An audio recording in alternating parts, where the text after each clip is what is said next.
काम करने के लिए विदेश से वहां आकर भी उन्होंने किसी प्रकार का नेतृत्व करके समाज को आगे बढ़ाने का काम नहीं किया। उसमें से एक आदमी, मैं उसका नाम नहीं लेना चाहता, दिल्ली के कार्यक्रम में हमने बुलाया, उसमें से जो भेजा था विदेश में, वो बहुत बड़ा डायरेक्टर रैंक का अधिकारी होकर रिटायर हो गया। रिटायर्ड होने के बाद में वो उधर दिल्ली में रह रहा था, डायरेक्टर के रैंक पर दिल्ली में रिटायर हुआ, तो उसको बुलाया। विषय चर्चा करने के लिए रखे गए हैं, वो विषय है मुझे पढ़े लिखे लोगों ने धोखा दिया, बाबा साहब अम्बेडकर, तथा मुझे निष्ठावान लोगों की आवश्यकता है, बुद्धि की भरपाई मैं कर दूंगा, ये भी बाबा साहब अम्बेडकर ने कहा। ऐसे दो विषयों को क्लब करते हुए यहाँ पर विषय रखे गए हैं। मैं इस संबंध में कुछ बातें आप लोगों के सामने रखना चाहता हूँ।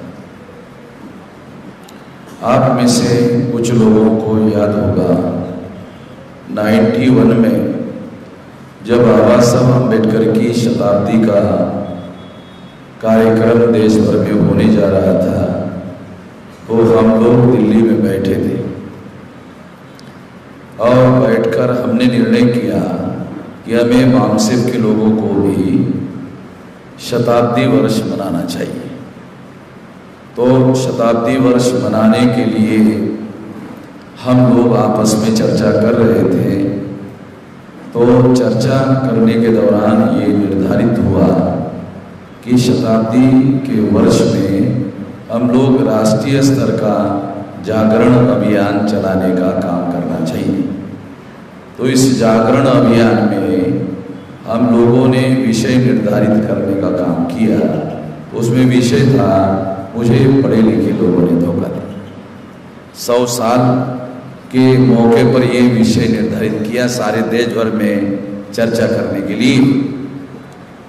जब ये विषय डिसाइड किया गया तो हमारे सामने ये मामला था कि हो सकता है कि कुछ लोग ऐसा कह सकते हैं कि ये बाबा साहब अम्बेडकर ने कहा ही नहीं,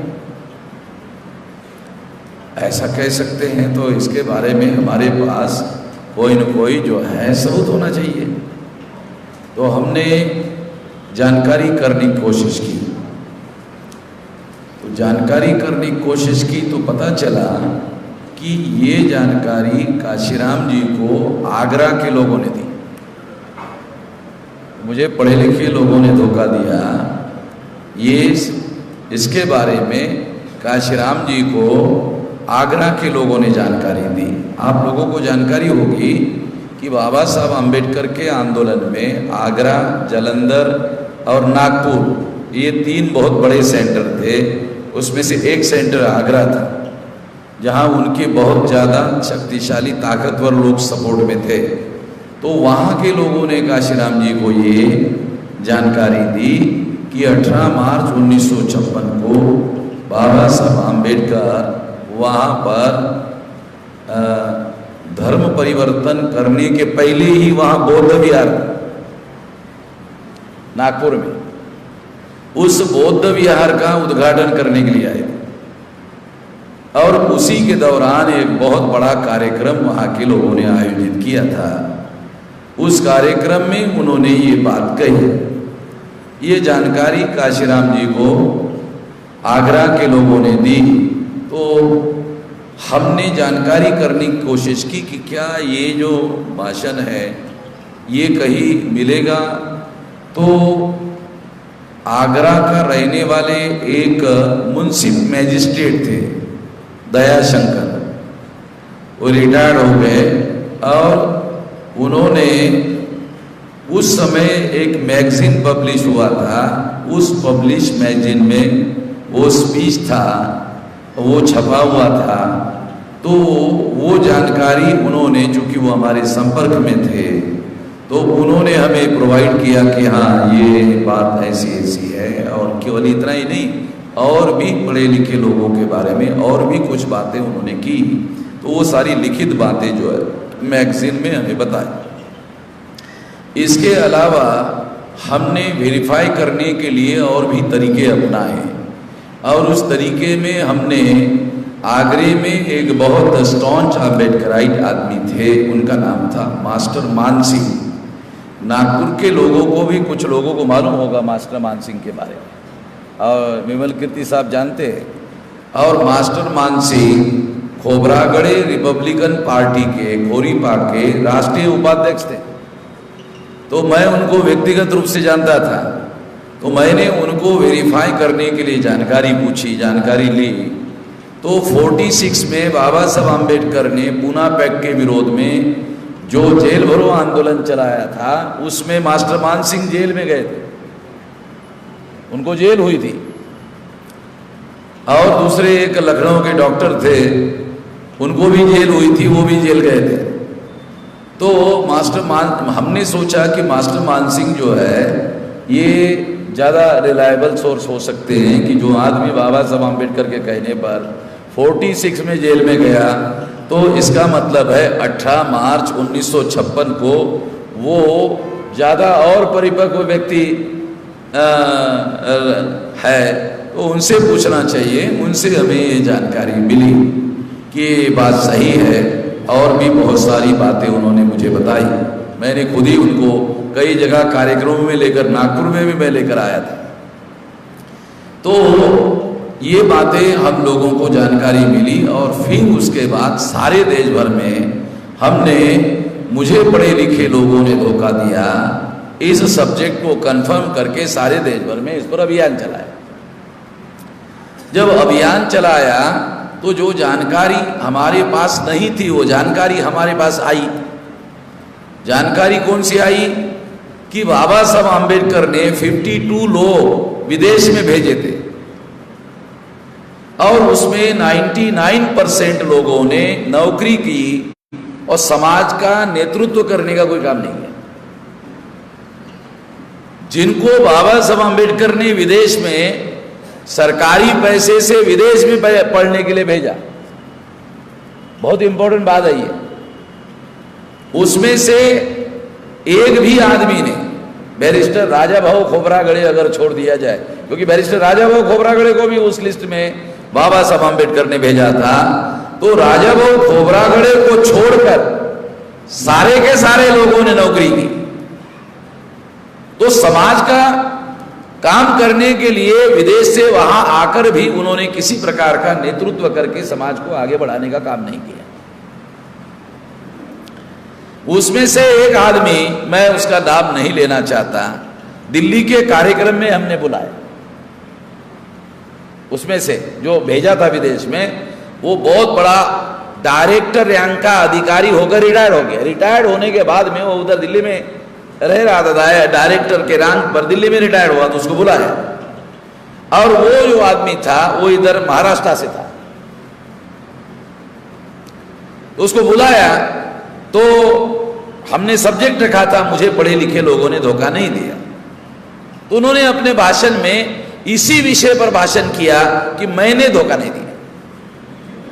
हमने सब्जेक्ट रखा था, मुझे पढ़े लिखे लोगों ने धोखा दिया। हमने ये नहीं कहा था कि आपने धोखा दिया। मगर वो सारे, मतलब जितना भी समय बोले, तो उन्होंने इस विषय पर भाषण दिया कि मैं उस धोखेबाज लोगों में शामिल नहीं, मैं धोखेबाज नहीं।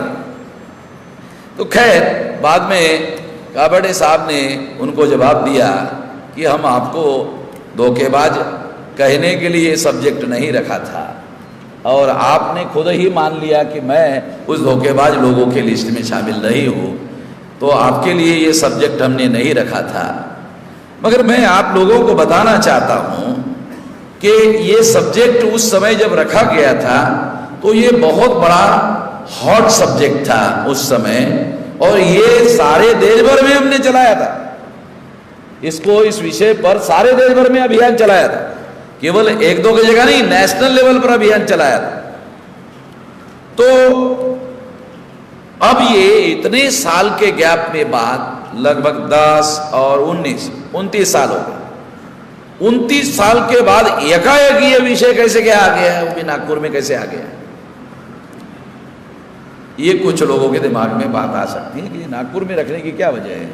तो मुझे नागपुर के कुछ लोगों ने कहा कि नागपुर के लोकसभा के चुनाव में नागपुर के 31 संगठन के लोगों ने कांग्रेस को समर्थन दिया। पढ़े लिखे लोगों ने संगठन बनाया और पढ़े लिखे लोगों में से पढ़े लिखे लोगों ने इकट्ठा होकर कांग्रेस को समर्थन दिया। तो मुझे ऐसा लगा कि नागपुर में अगर ऐसा हुआ है तो बहुत ज़्यादा खराबी आ गई है, तो सारे देश भर में बहुत ज़्यादा खराबी आ जाएगी। तो इसलिए हम लोगों को इसके बारे में ज़रूर बहुत कुछ अगर नहीं कर सकते तो कम से कम एक संगोष्ठी जरूर रखनी चाहिए और इसकी चर्चा करनी चाहिए, ताकि नागपुर के वो जो 31 संगठन के लोग हैं उन लोगों ने जो कांग्रेस को समर्थन दिया, तो वो हालात, वो परिस्थिति क्या है जिसकी वजह से उन्होंने ये समर्थन दिया। आप लोगों में से कुछ लोगों को जानकारी होगी कि जो लोग बाबा साहब आम्बेडकर के आंदोलन को समर्थन नहीं करते थे, नागपुर के लोग उनको हरिजन बोलते थे। है कुछ लोगों को पता है? और नागपुर में हरिजन बोले तो बहुत भयंकर गाली मानी जाती। और अभी भी नागपुर में किसी अम्बेडकरी आदमी को अगर आप हरिजन कहो तो बहुत बड़ी गाली मानी जाती है। मैं ये नहीं मानता कि 31 संगठन के लोग हरिजन है, क्योंकि हरिजन नागपुर में है, वो कौन लोग है वो मैं जानता हूं। और बाबा साहब अम्बेडकर के समय में भी जानते थे कि वो कौन लोग है, कौन परिवार के लोग है, उनके नाम क्या क्या है, वो सब जानते हैं लोग नागपुर के। जो 31 संगठन के लोग हैं वो लोगों को हम लोग हरिजनों के लिस्ट में नहीं डाल सकते, वो बुद्धिस्ट लोग हैं। अब जो बुद्धिस्ट लोग हैं वो हरिजन हैं ऐसा नहीं कह सकते। विमल कीर्ति साहब, बहुत इंपॉर्टेंट मामला है, हम लोगों सब लोगों को विचार करने का वाला मामला है, क्योंकि हम उनको हरिजन भी नहीं कह सकते। और वो संगठन चलाने वाले जो लोग हैं वो बुद्धिस्ट लोग हैं, तो बुद्धिस्ट है का मतलब कन्वर्टेड है। बाबा साहब आम्बेडकर के कहने पर उन्होंने इस धर्म का त्याग करके कन्वर्ट हो गए और बुद्धिस्ट हो गए, उनको हम लोग हरिजन नहीं कह सकते। तो जो हरिजन नहीं है उन्होंने कांग्रेस को समर्थन दे दिया, तो मामला दूसरा है। अगर मामला दूसरा है तो हमको दूसरे तरीके से इसका विश्लेषण करना जरूरी है कि आखिर वो कौन सी परिस्थिति है जिस परिस्थिति की वजह से 31 संगठन के लोगों को कांग्रेस को समर्थन देना पड़ा।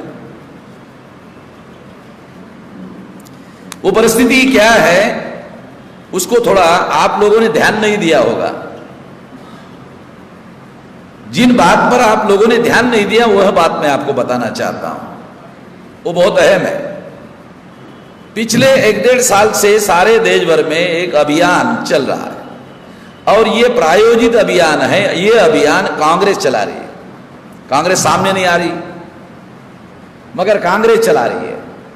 वो सामने अपने नाम पर नहीं आ रही है, कांग्रेस सामने नहीं आ रही है, कांग्रेस प्रायोजित कार्यक्रम है। ये कार्यक्रम चलाया जा रहा है। वो कार्यक्रम क्या है?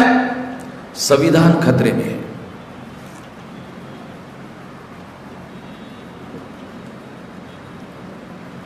संविधान खतरे में। तो संविधान खतरे में है, ये कांग्रेस के लोगों ने प्लान बनाया कि अगर इस देश में अम्बेडकराइट लोगों का समर्थन हासिल करना है तो संविधान खतरे में है। जैसे मुसलमानों को हम लोग इस्लाम खतरे में है, तो मुसलमानों में डर पैदा करके, भय पैदा करके उनके सारे के सारे वोट आंख लगा कर लेते हैं। उसी तरह से अम्बेडकराइट लोगों में डर पैदा करना होगा, भय पैदा करना होगा, और भय पैदा करके अम्बेडकराइट लोगों के वोट हम हासिल कर सकते हैं। अम्बेडकराइट लोगों को समझाकर वोट हासिल नहीं कर सकते। किसी अम्बेडकराइट आदमी को समझाकर कांग्रेस को वोट दो, कोई मानने वाला नहीं, कम से कम नागपुर में तो नहीं मानेगा। तो सारे देश भर में कांग्रेस ने एक प्रायोजित अभियान चलाया कि संविधान खतरे में है।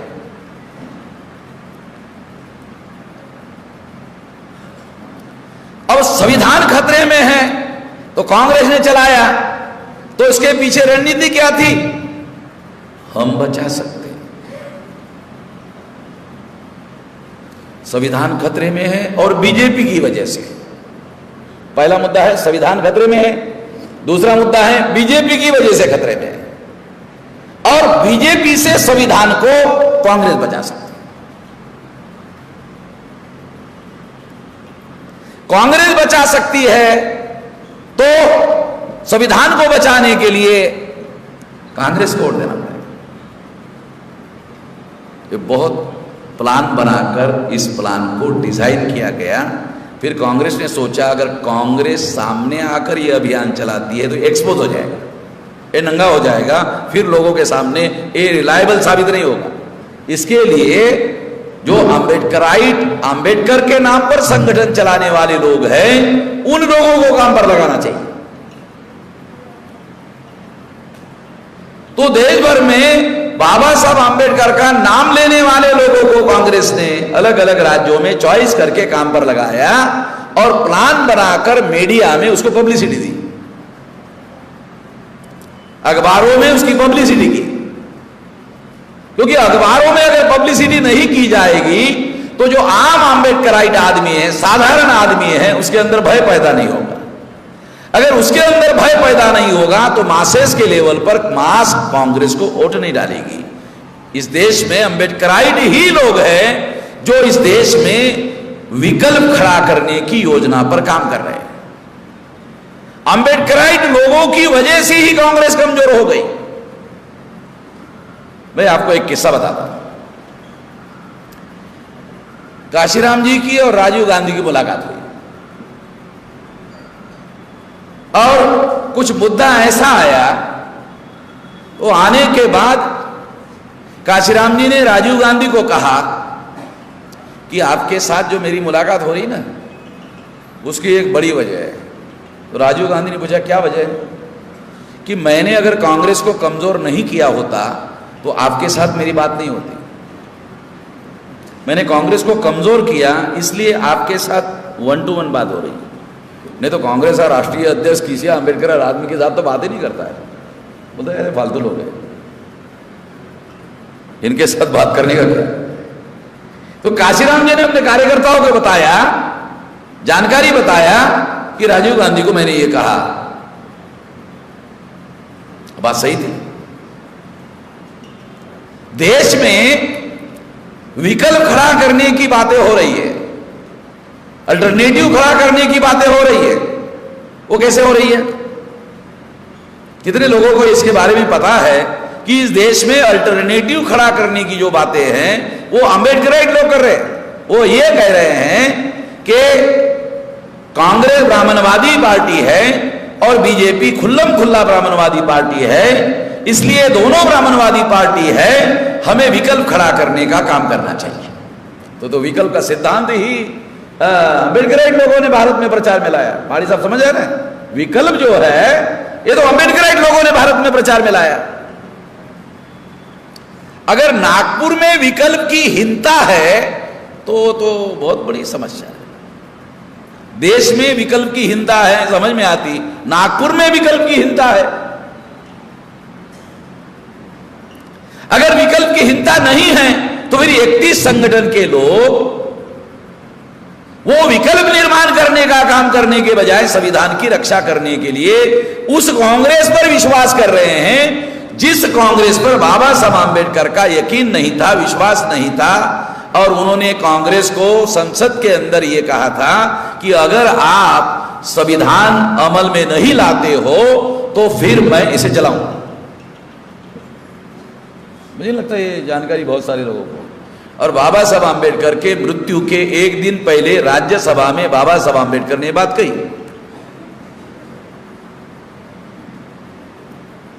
अगर संविधान बीजेपी की वजह से खतरे में है तो बाबा साहब आंबेडकर जब बीजेपी नाम की पार्टी ही वजूद में नहीं थी, वो 1980 में आई, और 52 के समय में जनसंघ नाम की जो पार्टी आरएसएस ने बनाई थी, आप लोग सुनकर हैरान हो जाओगे कि कारपोरेटर के चुनाव में कारपोरेटर का चुनाव लड़ने के लिए जनसंघ को आदमी नहीं मिलते थे। कारपोरेशन में कारपोरेटर का टिकट लेने के लिए कोई जनसंघ को तैयार नहीं होता था। क्यों? क्योंकि उस समय बीजेपी जो आज काम कर रही है वो काम उस समय कांग्रेस कर रही थी। तो ब्राह्मण लोग जनसंघ का टिकट लेकर चुनाव लड़ने के बजाय कांग्रेस का टिकट लेकर चुनाव लड़ते थे। यह बात पुणे में भी थी। पुणे का डाटा हमारे पास अवेलेबल है। तो मैं आप लोगों को दूसरा और एक फंडामेंटल बात बताना चाहता हूं। 1955 में कोलंबिया यूनिवर्सिटी ने बाबा साहब आंबेडकर को डॉक्टर ऑफ लॉ संविधान उन्होंने लिखा। वो कोलंबिया यूनिवर्सिटी के विद्यार्थी थे। तो कोलंबिया यूनिवर्सिटी ने संविधान लिखने का महान काम उनके एक समय के विद्यार्थी ने किया। इतने बड़े देश का संविधान लिखने का काम किया। तो कोलंबिया यूनिवर्सिटी ने उनको डॉक्टर ऑफ लॉ की डिग्री देने का ऐलान किया। तो भाषण करने बाबा साहब आंबेडकर वो डिग्री लेने के लिए गए तो उन्होंने बाबा साहब आंबेडकर को वहां की जो प्रथा परंपरा है उसके अनुसार भाषण करने के लिए कहा। तो उन्होंने भाषण किया। उस भाषण में उन्होंने कहा कि जवाहरलाल नेहरू भारत में ब्राह्मणवाद और लोकतंत्र साथ साथ चला रहे हैं। माड़ी साहब अमेरिका के कोलंबिया यूनिवर्सिटी में यह भाषण दिया। यह भाषण वॉइस ऑफ अमेरिका में अमेरिकन गवर्नमेंट ने पब्लिश किया। तो उस समय जनसंघ के पास कोई पावर नहीं था और जनसंघ बीजेपी नाम की कोई पार्टी ही नहीं थी। इसलिए उनसे संविधान को कोई खतरा ही नहीं था। अगर खतरा संविधान को था तो कांग्रेस से था। कांग्रेस आज क्या कह रही है? बीजेपी से खतरा है। संविधान को बीजेपी से खतरा है।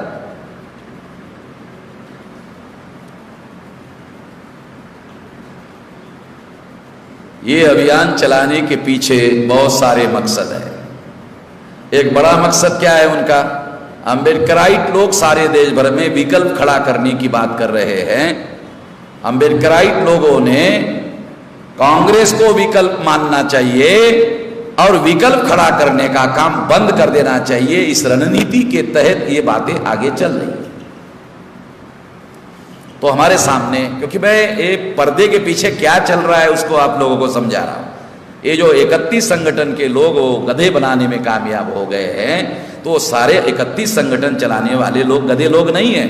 मगर गधे ना होए लोग भी गधे बनाए जा सकते हैं। तो कोई रणनीति है।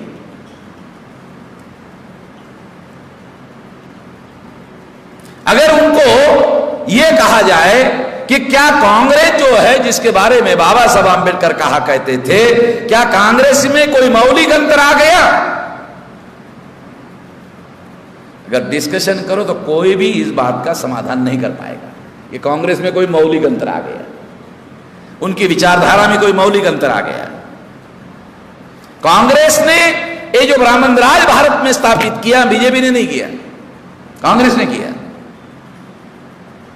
1952 में प्रथम लोकसभा का जब चुनाव हुआ तो 3.5% ब्राह्मणों को 60% टिकटें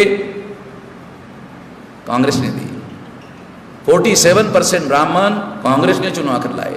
संसद पर कब्जा कांग्रेस ने करवाया और करवाने के बाद में जो 4 पिलर सिस्टम है डेमोक्रेसी का, विधायिका पर ब्राह्मणों का कब्जा है क्योंकि 5 नेशनल लेवल की पार्टियां अकेले ब्राह्मणों की है और इस वजह से 1, 2, 3, 4, 5 पार्टियां ब्राह्मणों की है, नेशनल लेवल की है। तो जो संसद है उस पर ब्राह्मणों का कब्जा है।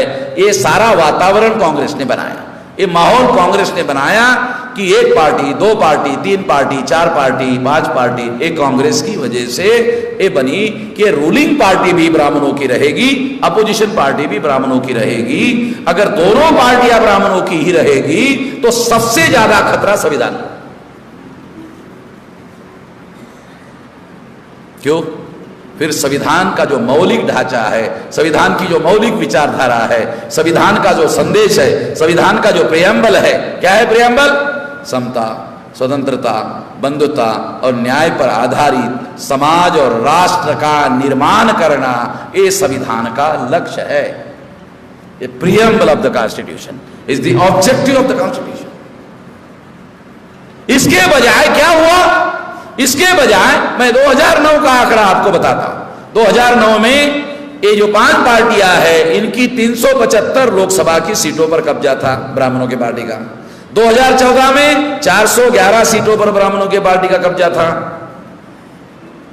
कार्यपालिका में आईएएस, आईपीएस, आईआरएस अधिकारी हैं, 79.2% है। अब नरेंद्र मोदी के 10% मिला लो, ये 90 हो जाएगा, क्योंकि वो कानूनन दे दिया है। तो 90, ये तो 80 है, ये 10 हो गया, 90 हो गया। न्यायपालिका 97% हाईकोर्ट और सुप्रीम कोर्ट पर ब्राह्मणों का कब्जा है। अभी मुझे पता चला कि कोई गवई नाम का हाईकोर्ट का जज है, वो सुप्रीम कोर्ट में गया करके, मुझे किसी ने बताया। तो मैंने जानकारी किया, अरे रासू गवई का बच्चा तो नहीं है? कहा कि हाँ है। हाँ, फिर तो बराबर है, उसको सुप्रीम कोर्ट में लिया, बराबर। यानी इसके जाने से हमारा खतरा कम होने के बजाय और साला बढ़ गया, और खतरा बढ़ गया। क्योंकि अगर कुछ सत्यानाश करना है तो वो सत्यानाश का प्लानिंग इसके हाथों से इंप्लीमेंट करेंगे। उसके बाप ने भी वही किया। कांग्रेस ने कभी कांग्रेस के बाहर के आदमी को गवर्नर नहीं बनाया, अपवाद है रासू गवई है, पता आप लोगों को? गवई को मरने के पहले कांग्रेस ने गवर्नर बनाया, भला है? अपवाद है। कांग्रेस ने कभी भी किसी बाहरी संगठन के आदमी को गवर्नर नहीं बनाया, मगर अपवाद है गवई को बना। क्यों? गवई बाहर रहकर भी कांग्रेस के थे, गवई आरपीआई के थे, मगर वो कांग्रेस जो फैसला करती थी वही करते थे, जिंदगी भर किया। वो उतना निष्ठावान कांग्रेसी कांग्रेस में भी नहीं था।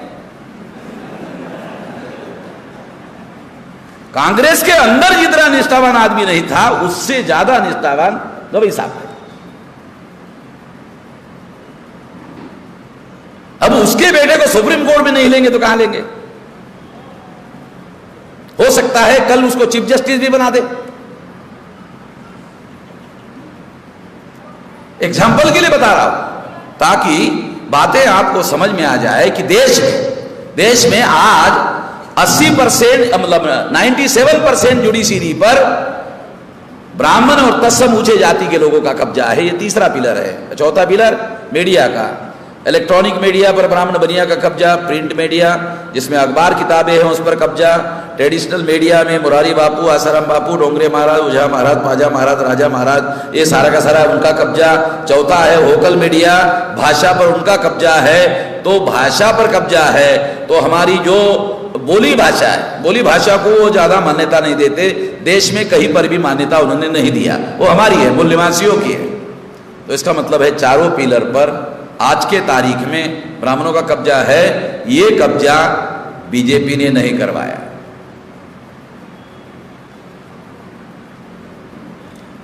विमल गिरिराज, ये कब्जा बीजेपी ने नहीं करवाया, बल्कि जब अटल बिहारी वाजपेयी प्रधानमंत्री बने तो उन्होंने 2-3 सीनियर मोस्ट आईएएस अधिकारी को बुलाया और बुलाकर पूछा, हम कुछ मुसलमानों के विरोध में करना चाहे तो क्या कुछ कर सकते हैं? कहा कि नहीं कर सकते। कहा कि क्यों? ये कांग्रेस ने करने के लिए बाकी रखा ही नहीं। कांग्रेस ने आप जो मुसलमानों के विरोध में कुछ करना चाहते, कांग्रेस ने कुछ बचा के रखा तब ना आप करेंगे। 33% प्रशासन में मुसलमान थे 14 अगस्त 47 को, अभी 2.5% हो गया। अब आप बताइए अटल जी कि आप 2.5% से नीचे कैसे ला सकते? कहा कि क्यों नहीं ला सकते? तो आईएएस अधिकारियों ने कहा कि क्या मध्य पूर्व मिडिल ईस्ट के देशों से भारत को तेल नहीं लाना है? मिडिल ईस्ट जो कंट्रीज है, जो मुसलमानों की कंट्री है, वहां ही तेल है। और 80% तेल मिडल ईस्ट से ही भारत को आता है, तो क्या वहां से तेल नहीं लाना है? तो उनको दिखाना नहीं पड़ेगा कि हम भारत सेकुलर कंट्री है, तो सेकुलर के लिए मुसलमान 1-2% दिखाना पड़ेगा कि नहीं दिखाना पड़ेगा? हम तो है नहीं है, मगर दिखाना पड़ेगा कि नहीं हम सेकुलर है।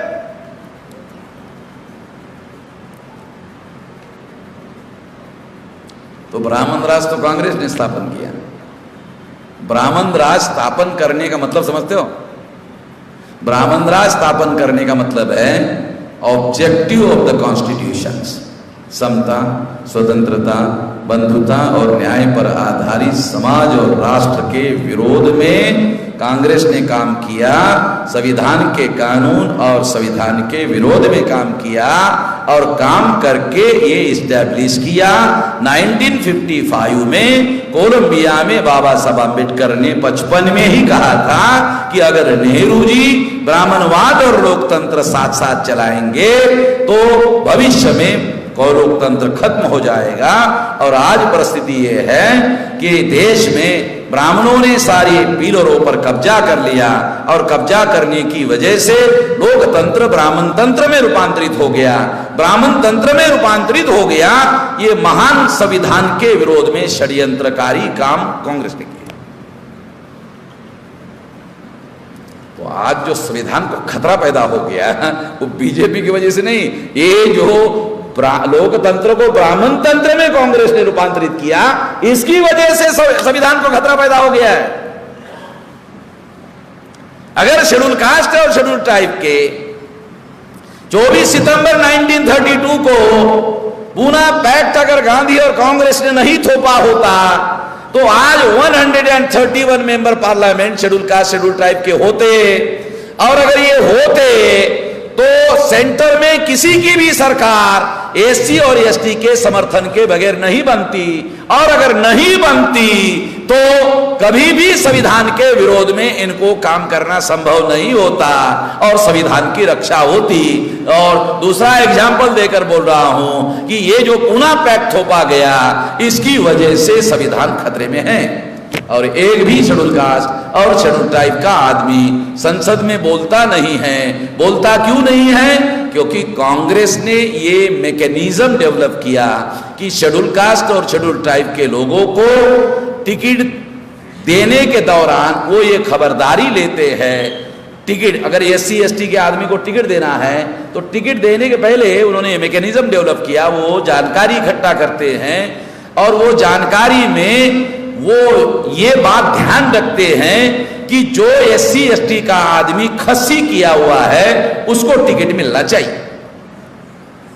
खस्सी समझते हो ना? मैं तो देहाती आदमी हूं, इसलिए आप लोगों को, किसान का बेटा हूं, इसलिए अनुभव की बात आपको बोल रहा हूं कि कोई भी शेड्यूल कास्ट और शेड्यूल ट्राइब का जो आदमी है वो खस्सी किया हुआ आदमी है, उसको टिकट दिया जाता है। बोलता ही नहीं एक भी आदमी। अभी देखो, प्राइवेटाइजेशन ने रिजर्वेशन खत्म कर दिया, प्राइवेटाइजेशन ने प्रोफेशनल एजुकेशन में आपका एडमिशन फ्री में होता था, खत्म कर दिया। आपका जो रिजर्वेशन प्राइवेटाइजेशन ने खत्म कर दिया, एजुकेशन का भी मामला खत्म कर दिया, नौकरी का रिप्रेजेंटेशन खत्म कर दिया, एजुकेशन का रिप्रेजेंटेशन खत्म कर दिया। वजीफा मिलता था, अभी 4.5 साल के बाद अभी तक हमारे बच्चों को, एससी एसटी ओबीसी के बच्चों को जो गवर्नमेंट ऑफ इंडिया स्कॉलरशिप मिलती थी, नहीं मिली।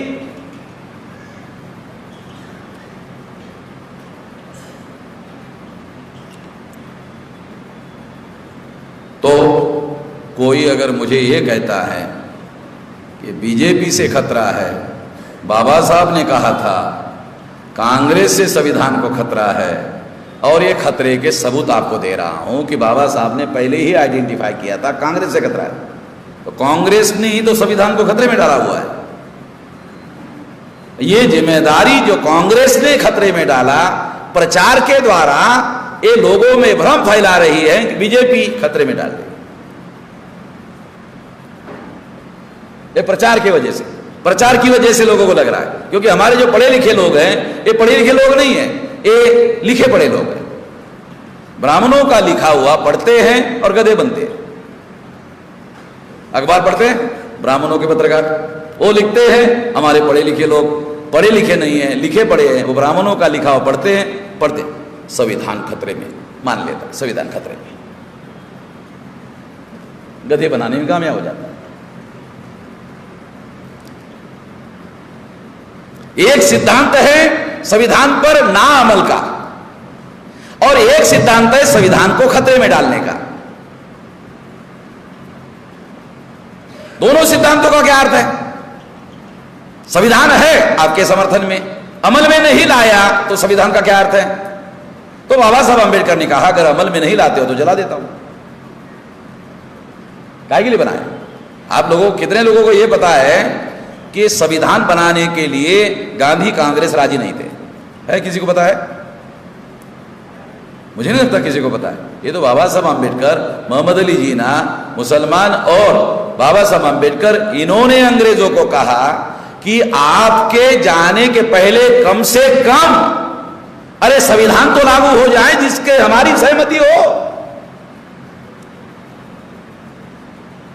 ऐसा संविधान हो।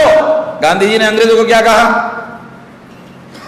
नाही तुम्ही जा, ते आमचं आम्ही बघून घेऊ, तुम्ही जा, जा तुम्ही जा, हे आमचं आम्ही बघून घेऊ, काय करायचं ते।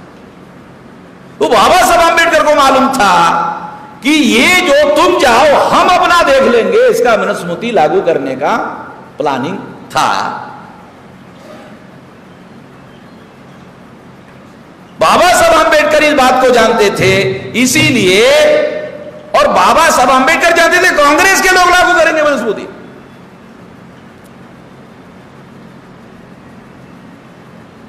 आप में से कितने लोगों ने what Gandhi and Congress have done to untouchable पढ़ा?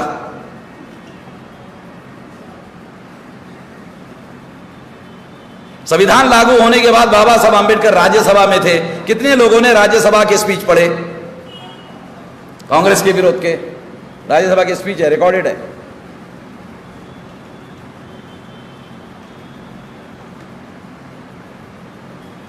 मैं सिद्धांत की बात आपको समझा रहा हूं। एक सिद्धांत है संविधान पर ना अमल करना। ना अमल करना यह संविधान का विरोध करने का एक तरीका है।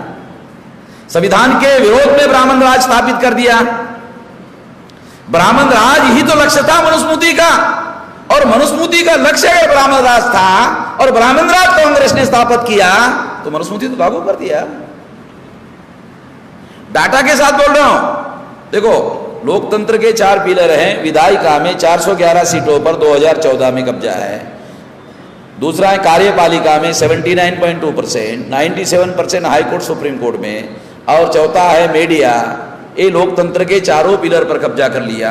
ये कानून के विरोध में है, ये संविधान के विरोध में है, लेटर एंड स्पिरिट विरोध में है, मगर इस पर कांग्रेस ने अमल किया, संविधान के विरोध में काम किया। चुनाव में कांग्रेस को मालूम था 3.5% ब्राह्मण ईमानदारी से चुनाव नहीं जीत सकते। कांग्रेस ने चुनाव में भ्रष्टाचार लाया। ईवीएम मशीन इंदिरा गांधी ने लाया। कितने को पता है?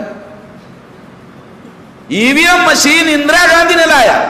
काशीराम जी ने जब नारा लगाया, वोट हमारा राज तुम्हारा, नहीं चलेगा नहीं चलेगा, तो इंदिरा जी ने सोचा ये नारा अगर 6 लाख गांव में पहुंच गया तो साला मामला ही सत्यानाश हो जाएगा, हमारा मामला ही खत्म हो जाएगा।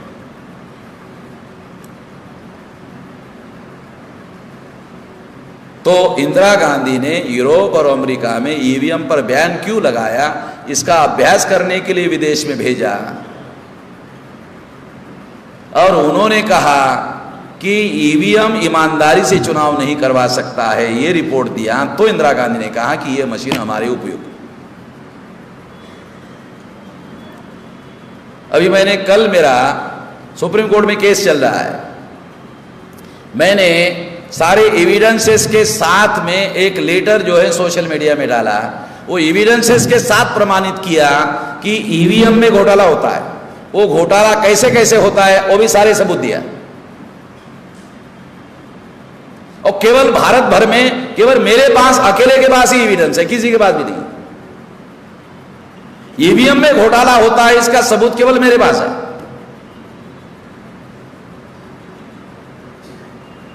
और वो घोटाला कर सके, वो मशीन घोटाला कर सके, इसके लिए 56C, 56D और 49MA ये रूल भी बनाए ताकि वो मशीन घोटाला कर सके। वो सारा का सारा मैंने सुप्रीम कोर्ट को लिख कर दिया और अभी इस नतीजे पर पहुंचा हूं कि सुप्रीम कोर्ट के मॉनिटरिंग में घोटाला हो रहा है। अभी मैं दूसरा और एक लेटर लिखने वाला हूं और एक पर्चा लिखने वाला हूं कि ईवीएम में जो घोटाला हो रहा है वो सुप्रीम कोर्ट के मॉनिटरिंग में घोटाला हो रहा है, उसके सबूत के साथ अभी मैं जल्दी ही लेटर लिखने वाला हूं।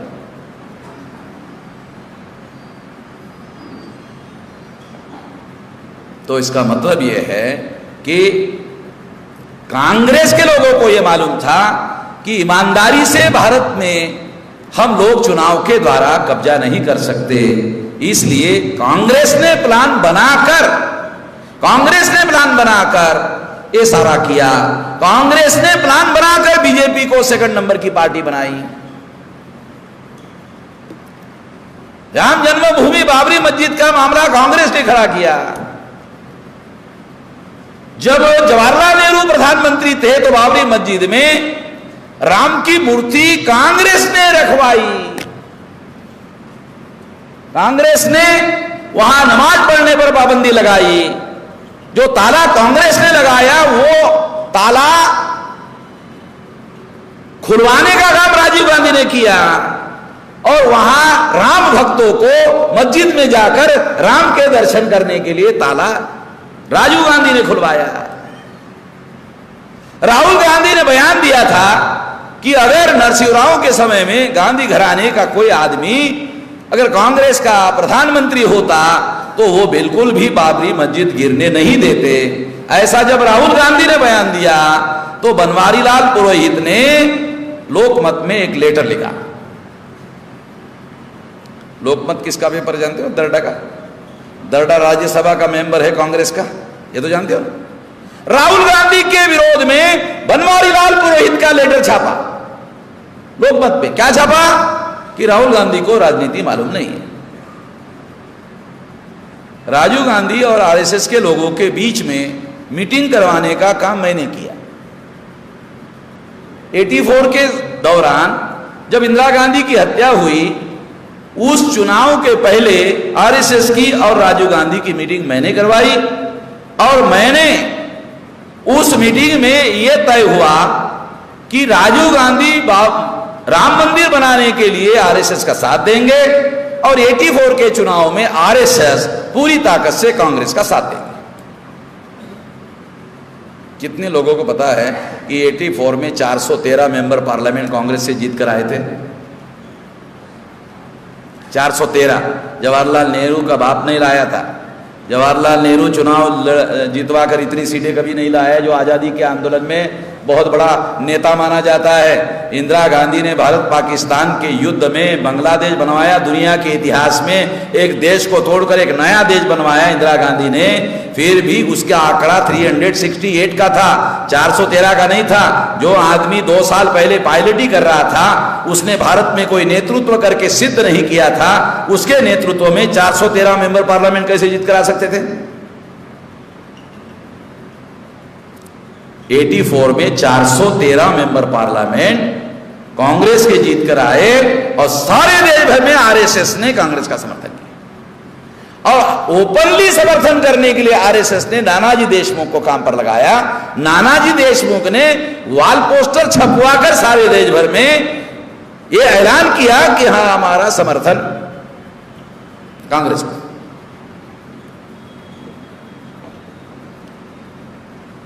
चार 413 मेंबर पार्लियामेंट जीत कर आए थे कांग्रेस के। राहुल गांधी ने क्या कहा था? अगर कोई गांधी घराने का आदमी नरसिंह राव की जगह प्रधानमंत्री होता तो बाबरी मस्जिद नहीं गिरती। पुरोहित ने कहा, राहुल जी आप बाबा हो, राजनीति आपको पता नहीं है, राजनीति इतनी आसानी से थोड़ी चलती है। राजनीति उसको कहते हैं जो टेढ़ी चलती है, सीधी चलती उसको राजनीति थोड़ी बोलते हैं। ये लेटर बनवारी लाल पुरोहित ने, जो एक समय में बनवारी लाल पुरोहित नागपुर के कांग्रेस के मेंबर पार्लियामेंट थे,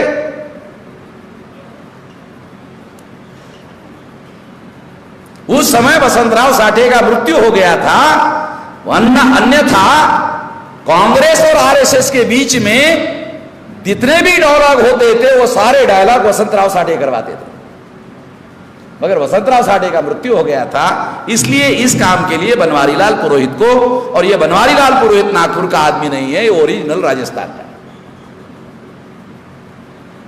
नागपुर का नहीं। ये तो शायद नागपुर के लोगों को भी मालूम नहीं होगा। मैं तो एक एक नेता की कुंडली रखता हूं, कुंडली समझते हो ना, कुंडली रखता हूं। जानकारी आदमी को इतनी होनी चाहिए कि फैसला लेने के लिए आपके पास कम से कम जानकारी होनी चाहिए।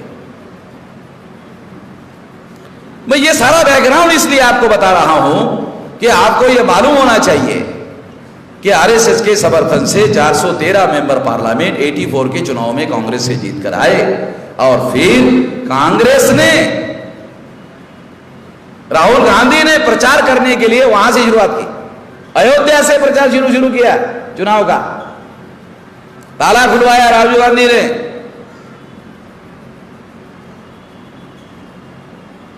और अल्टीमेटली ये सारी बातें नरसिंह राव को मालूम थी, क्योंकि नरसिंह राव का नेता राजीव गांधी थे और वो सीनियर मोस्ट लीडर था नरसिंह राव। नरसिंह राव को ये सारा मालूम था कि राजीव गांधी ने जो आश्वासन राहुल आरएसएस को दिया है उसका अमल करना जरूरी है। नरसिंह राव ने राजीव गांधी को दिया हुआ आश्वासन पूरा किया केवल, और कुछ नहीं किया। अभी क्या परिस्थिति है, अभी क्या परिस्थिति है, थोड़ा आज की जानकारी थोड़ा सा आप लोगों को देना चाहता हूं। आज की जानकारी क्या है? कांग्रेस कहती है हिंदुत्व बीजेपी का, अकेले बीजेपी का ठेका नहीं है, हम भी हिंदुत्ववादी है। गांधी जी के समय से पतित पावन सीताराम रघुपति राघव राजाराम गांधी जी का भजन चलता था। अरे तो उस समय से हम हिंदुत्ववादी है। तुम अभी नकली साले, अभी बीजेपी के लोग नकली हिंदुत्ववादी लोग, हम लोग तो गांधी जी के समय से हिंदुत्ववादी है।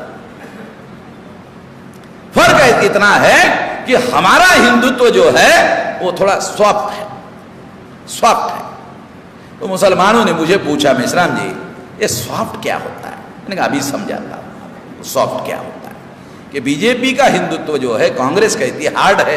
हार्ड का मतलब है वो झटके से काटती है मुसलमान, एक झटके से। तो झटके का मटन सुना ना आपने? झटके का मटन होता है ना ये मार्केट में, एक झटके वाला मटन, तो मुसलमान को झटके से काटती है। और कांग्रेस सॉफ्ट है तो वो भी मुसलमान को काटती है, मगर धीरे धीरे काटती है, हल्लू हल्लू काटती है, और मुसलमान को पूछ कर काटती है। मौलाना दर्द तो नहीं हो रहा है, थोड़ा सा और हल्लू करूं क्या है? थोड़ा सा और हल्लू करूं। मतलब बीजेपी वाले भी काटेंगे और कांग्रेस वाले भी काटेंगे, दोनों का काटना तय है। फर्क काटने में थोड़ा सा, झटके से काटने का, हल्लू हल्लू काटने का, भाई इतना ही फर्क है। तो एक बार मुर्गियों का सम्मेलन हो रहा था और काटकर खाने वाले लोगों ने मुर्गियों का सम्मेलन आयोजित किया था, और काटकर खाने वाले लोगों ने मुर्गियों को कहा भाई आपको इस सम्मेलन में प्रस्ताव पारित करना है। मुर्गियों ने पूछा कौन सा प्रस्ताव पारित करना है?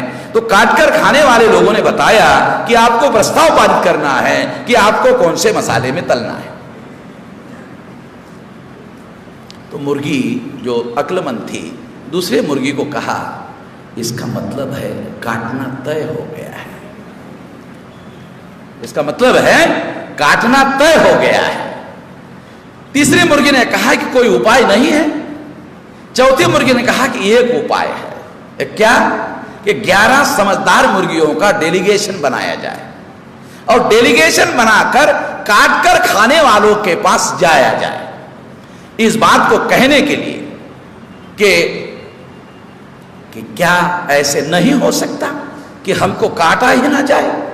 तो 11 मुर्गियों का डेलीगेशन काटकर खाने वाले लोगों के पास गया और उन्होंने काटकर खाने वालों को कहा कि क्या ऐसा नहीं हो सकता कि हमको काटा ही ना जाए। तो काट कर खाने वाले लोगों ने कहा यह फैसला तो पहले ही हो चुका है, अब केवल एक फैसला बाकी है। कहा कि कौन सा? ये कौन से मसाले में तलना है, इतना ही बाकी है। और हम लोगों ने एक और बड़ा फैसला लिया है। वो बड़ा फैसला उन्होंने पूछा कौन सा? कि आपको पूरी आजादी दिया जाए, कौन सा मसाला करना है। अमेरिकन मसाला, यूरोपियन मसाला, सस्ता मसाला, गरम मसाला, ठंडा मसाला, कौन सा मसाला तय करना है, इसकी आपको पूरी आजादी है। काटना तय है, केवल तलने के लिए कौन सा मसाला यूज करना है, इसके लिए आपको पूरी आजादी है। आजादी समझ रहे हो ना? काटना तय हो गया है, कैसे काटना है, इसके लिए कौन सा मसाला तलना है, उपयोग में लाना है, यह चुनने की आपको आजादी है। आपके समझ में नहीं आ रहा है।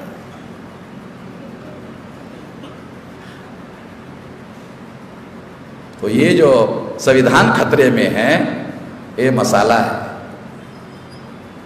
ये एक करंट मसाला है, ये नया मसाला बनाया गया है कि आप अम्बेडकराइट लोगों को, क्योंकि ये लोग असल अलग किस्म की नस्ल है, अम्बेडकराइट अलग किस्म की नस्ल है, तो इसके लिए दवा भी अलग किस्म की बनानी होगी। तो उन्होंने संविधान खतरे में एक नया मसाला तैयार किया और इस मसाले में आप लोगों को काटना है, तलना है। तो ये जो षड्यंत्र इस देश में चल रहा है, हमारे जो लोग हैं, पढ़े लिखे लोग हैं, वो संगठन बनाते हैं, उनको समझना चाहिए कांग्रेस हमारी समस्याओं की निर्माता है, बीजेपी हमारी समस्याओं की निर्माता है। जिन्होंने समस्याओं का निर्माण किया वो समस्याओं का समाधान करने वाले नहीं। जिन्होंने हमारी समस्याओं का निर्माण किया वो हमारी समस्याओं का समाधान करने वाले नहीं है। इसलिए अम्बेडकराइट लोगों का सिद्धांत है विकल्प खड़ा करो, विकल्प खड़ा करो। विकल्प खड़ा करना ही आपके भविष्य की एकमात्र रणनीति है। 85% लोगों का विकल्प खड़ा नहीं हो सकता, यह सोचना मूर्ख लोगों का, गधे लोगों का काम है, ये नहीं हो सकता। महाराष्ट्र के लोग इस विचार पर और नागपूर के ज्यादा की सर्व रिपब्लिकन पक्षाच्या लोकांनी एकत्रित येऊन लढलं पाहिजे, ऐसा सिद्धांत जब चल रहा था तब काशीराम जी ने कहा कि फालतू सिद्धांत है, ये सिद्धांत फालतू है। ये सिद्धांत की तरफ उन्होंने ध्यान नहीं दिया, अपना विकल्प खड़ा किया, विकल्प खड़ा करके सफल करके दिखाया और इसकी तरफ ध्यान ही नहीं दिया, किया करके दिखाया।